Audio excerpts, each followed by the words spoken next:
मैं डॉक्टर तैन रस्तोगी आप सबका अपने YouTube चैनल में बहुत बहुत स्वागत करती हूँ। फ्रेंड्स, आज हम बात करेंगे गैंग्लियोनिक सिस्ट के बारे में।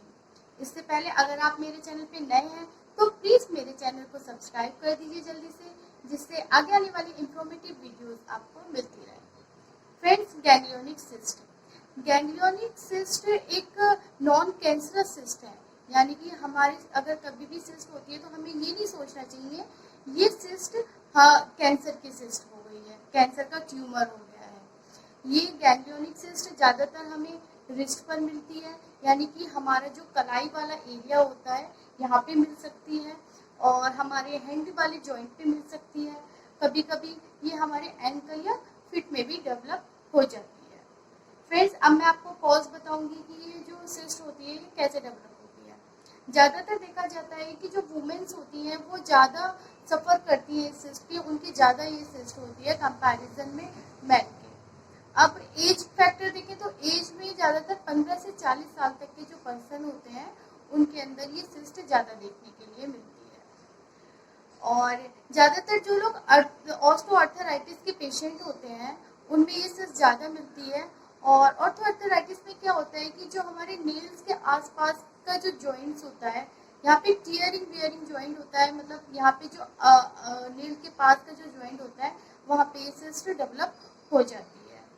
और तीसरा कारण आता है कि अगर किसी के कभी टेंडन की इंजरी या फिर टिश्यूज़ की या फिर मसल्स की या फिर कोई जॉइंट वगैरह, अगर कभी पास्ट में अगर कभी किसी को ऐसी इंजरी रही है तो फ्यूचर में उसके ये सिस्ट होने के चांसेस हो जाते हैं। अब कैसे ये सिस्ट बनती है? फ्रेंड्स, अब क्या होता है कि कभी भी हमारी कोई भी इंजरी हुई या फिर हार्ड प्रेशर, हमने प्रेशर लगाया तो उसकी वजह से हमारे जो जॉइंट्स के आसपास का जो टिश्यूज होते हैं या फिर लिगामेंट्स होते हैं तो वो बल्ज आउट हो जाते हैं, यानी कि वो बाहर की तरफ थोड़े से निकल जाते हैं, जो कि एक सिस्ट का फॉर्म ले लेते हैं। अब ये जो सिस्ट होती है ये अगर हम टच करें इस सिस्ट को तो ये जेली लाइन होता है, ऐसा लगता है कि कुछ जेली जेली सा इसके अंदर भरा हुआ है, और हाथ से टच करने पे अगर हम उसको हिलाएंगे, मूव कराएंगे तो ये सिस्ट मूव भी करती है, मगर मूव कराने पे ऐसा लगता है जैसे कि ये नीचे से किसी बेस से किसी चीज से जुड़ी हुई है। तो ये होती है गैंग्लियोनिक सिस्ट। अब मैं आपको बताऊंगी क्या इसके अंदर सिम्टम्स आ सकते हैं। वैसे तो ज़्यादातर ये जो सिस्ट होती है वो पेनलेस होती है, कोई दिक्कत नहीं होती है, बट कभी कभी इसके अंदर नर्व का इन्वॉल्वमेंट हो जाता है।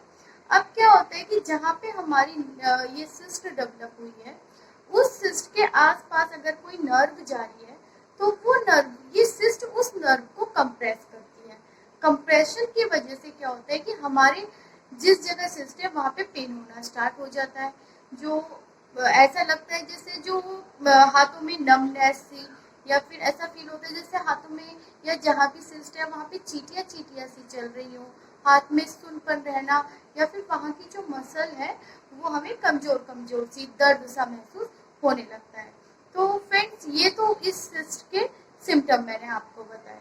अब मैं आपको बताती हूँ कि इसके अंदर क्या होम्योपैथिक आपको ट्रीटमेंट लेना चाहिए। सबसे पहले बताती हूँ मैं आपको, इसकी सबसे पहली मेडिसिन आती है थूजा 1M। अगर अगर ऐसे सिस्ट या ओवर ग्रोथ जैसी अगर कंडीशन आती है किसी को तो सबसे पहले जो केस होता है वो थूजा से शुरू होता है।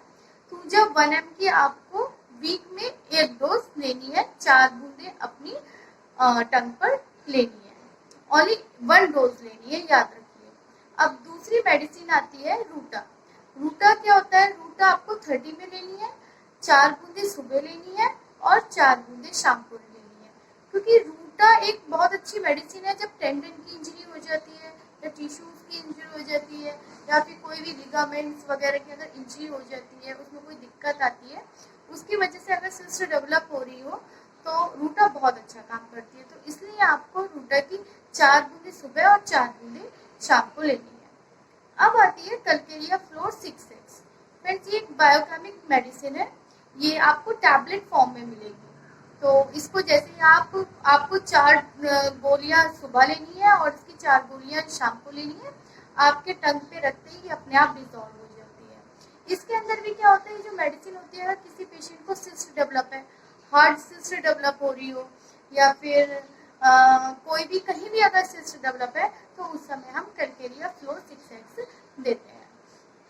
अब चौथी आती है कि अगर आपको पता है कि आपकी इंजरी हुई थी कभी और उसके बाद आपके ये सिस्ट डेवलप हो गई है, तो उस समय आप आर्निका, मतलब जब आपकी सिस्ट हो गई है तब आपको आर्निका 200 की वीक में 1 डोज यूज करनी है। अगर आपको पता है कि मेरे इंजरी की वजह से ये सिस्ट डेवलप हो रही है तब, तो आर्निका को भी आपको वीक में 1 डोज लेनी है और 4 ड्रॉप सुबह और 4 ड्रॉप शाम को लेनी है। मतलब आपको डे में 2 डोज लेनी है, ओनली 1 डे। ठीक है, अब मैं आपको बताती हूँ इसकी पांचवी मेडिसिन।